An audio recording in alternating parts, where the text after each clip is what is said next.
Hi friends, எண்ணெய் ஊற்றிட்டு கடுகு போட்டுக்கணும்.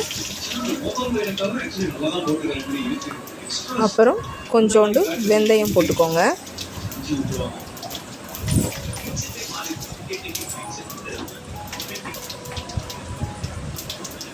ஜீரகம் கொஞ்சோண்டு போட்டுக்கணும். போட்டுட்டு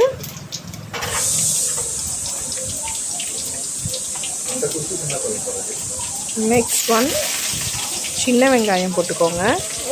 கருவேப்பிலை நல்லா ஃப்ரை பண்ணிவிடுங்க.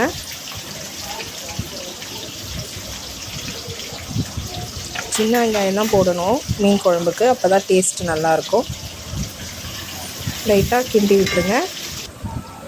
அதுக்காட்டியும் புளி, தக்காளி, பச்சை மிளகா, பூண்டு, கொத்தமல்லி போட்டு கரைச்சி, மிளகாத்தூள், உப்பெல்லாம் போட்டு கரைச்சி இதில் ஊற்றிடணும். ஊற்றிட்டு கொஞ்சம் கிளறி விட்டுருங்க. கிளறி விட்டுட்டு நல்லா கொதி வரணும். நல்லா சுண்ட பிறகு மீனை எடுத்து போடணும். நல்லா கழுவிடுங்க மீனை, ஸ்மெல் இல்லாத மாதிரி.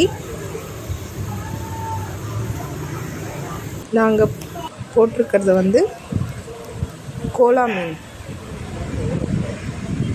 நான் விளையாட்டுக்கு ஒரு தட்டி எங்கள் அம்மா மீன் குழம்பு செஞ்சு வச்சுட்டாங்க. வாங்க சாப்பிட்டு எப்படி இருக்குன்னு சொல்லலாம்.